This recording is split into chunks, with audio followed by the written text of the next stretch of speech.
और सभी भाई बंधुओं को मेरा प्रणाम।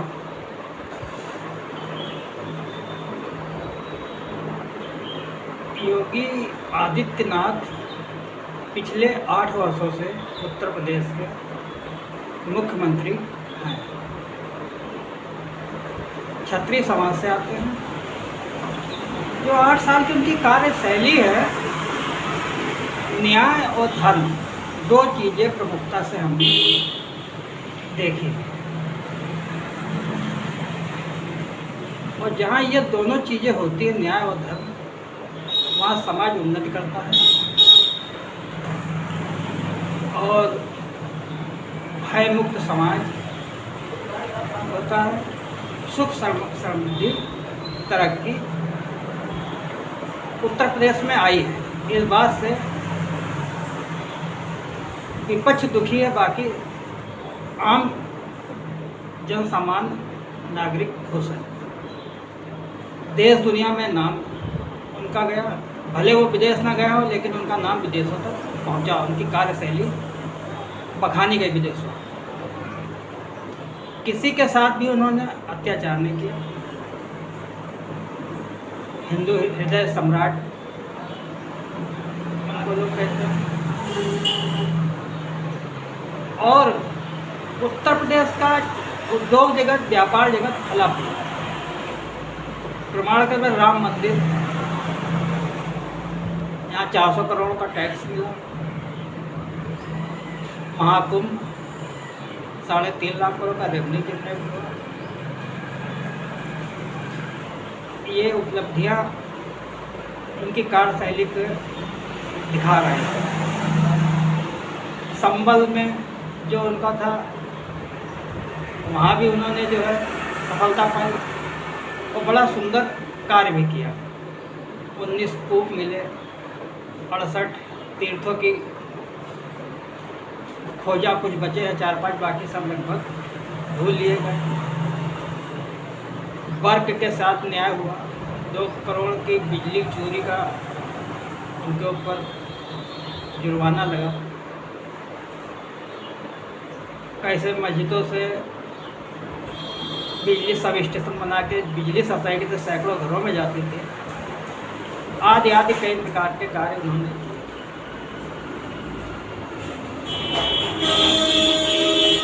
नाजायज कब्जे हटवाए, माफियाओं का खात्मा किया। ये एक अपने आप में सराहनीय है। और ख़ासकर हिंदुओं को एक एकता का भाव पैदा हुआ। इनके कार्य को लेकर लोगों का विश्वास हुआ। एक सामाजिक आर्थिक सुरक्षा की गारंटी दी। तो योगी आदित्यनाथ जी शायद ये उत्तर प्रदेश के पहले मुख्यमंत्री ऐसे होंगे जो इन्होंने उत्तर प्रदेश बनाने के लिए सारे कार्य किए। तो ऐसा नहीं जहाँ पे भी कॉलोनियाँ टूटी, जैसे लखनऊ का अकबरपुर जो था टूटा, तो वहाँ सबको मकान नहीं दिए। ऐसा नहीं कि मकान तोड़ दिए तो उसके बाद उनको कुछ, उनको सारा जिसका जो था सबको उन्होंने दिया, चाहे हिंदू चाहे मुसलमान।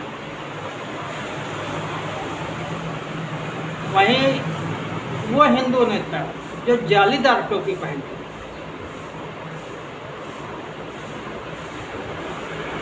सियासत करते, हिंदू का वोट जालीदार टोपी पहनकर सियासत। जालीदार टोपी सियासत के लिए नहीं होती, इबादत के लिए होती है।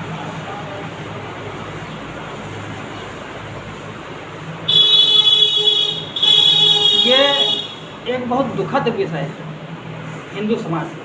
वोट भी दो और उसके बाद अल्पसंख्यकों के लिए आप काम करें, वो भी गलत ढंग से। कोई मानक नहीं, हाँ देनी है देनी है, ये ले लो वो ले लो, सारी चीज़ें प्रोवाइड कराएगी। वोट मिलना चाहिए, वोट गिरना चाहिए। तो हिंदुओं को अभी ये चीज़ देखनी चाहिए।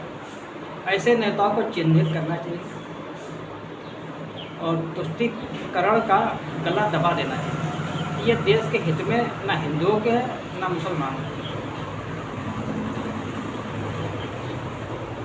वो कहते हैं मुगलों ने 800 साल राज किया इस पे। अरे मुगलों ने राज किया, क्षत्रियों ने राज किया, राज तो कईयों ने किया, अंग्रेजों ने किया।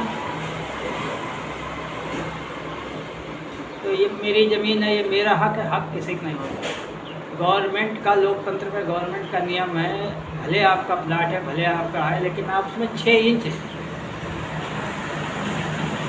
तक ही हकदार हैं, 6 इंच मिट्टी के हकदार हैं, बाकी आपका उस पर कोई हक नहीं। ज़मीन के अंदर जो निकलेगा वो सरकार, उसके अंदर से कोई खनिज पदार्थ कुछ भी होगा वो सब गवर्नमेंट का है, कोई खजाना निकले वो भी गवर्नमेंट का है, उस पर आपका कोई हक नहीं बनता।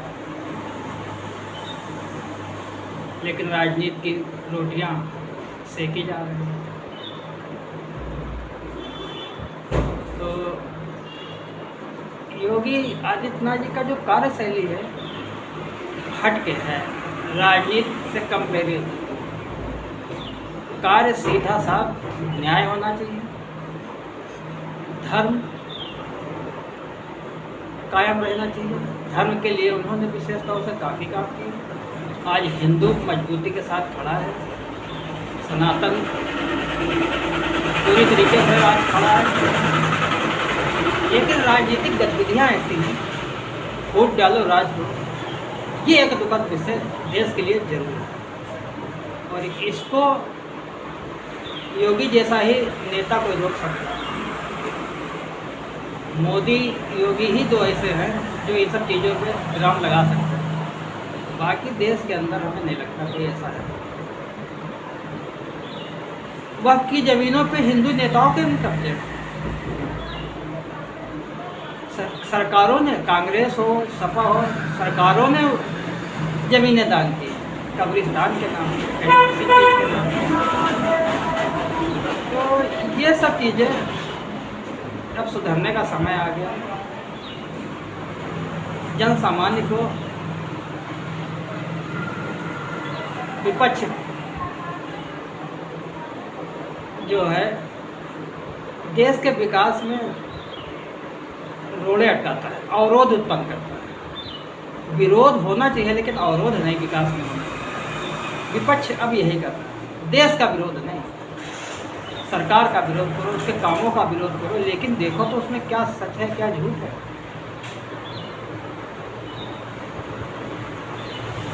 क्योंकि भारत इसमें काफ़ी कुछ अपना खो चुका है।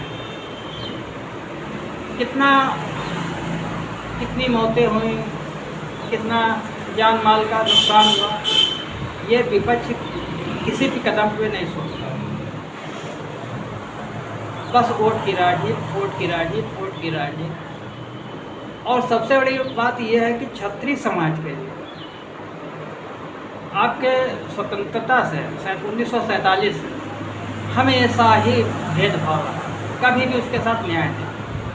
उसका सब कुछ ले भी लिया, आज उसको सब गाली देते हैं, हर पार्टी। भाजपा ने भी दी 2024 के चुनाव में, इसीलिए शायद मोदी की 240 सीटें भी आई।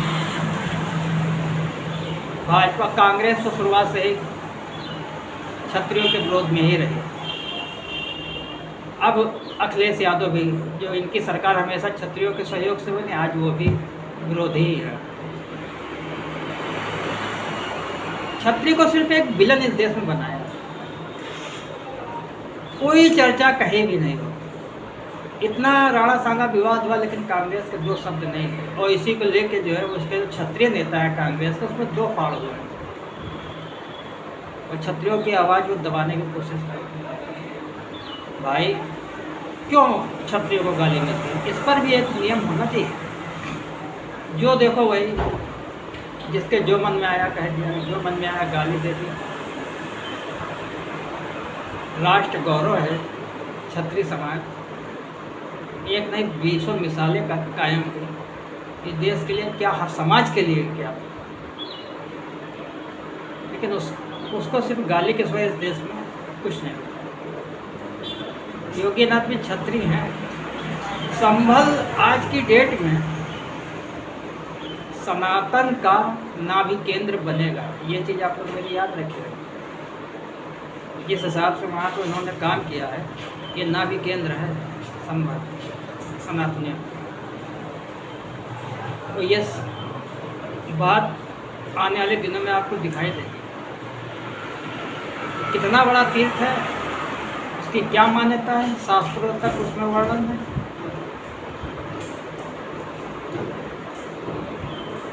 ये हिंदू समाज के लिए बहुत महत्वपूर्ण तीर्थ स्थान है। कल की अवतार भी वहीं होना। तो अब सनातन एकता के सूत्र में बन चुका है। आने वाले समय में राजनीति में काफ़ी बड़े बदलाव आए और ऐसे नेतागण अब साइड लाइन होंगे जो जालीदार टोपी पहनी रोज़ा अफ्तारी कर रहे हैं, इबादत तो करते हैं लेकिन सियासत जरूर करते हैं। इनका अब खात्मे का समय आ चुका है। आप सभी को धन्यवाद, प्रणाम।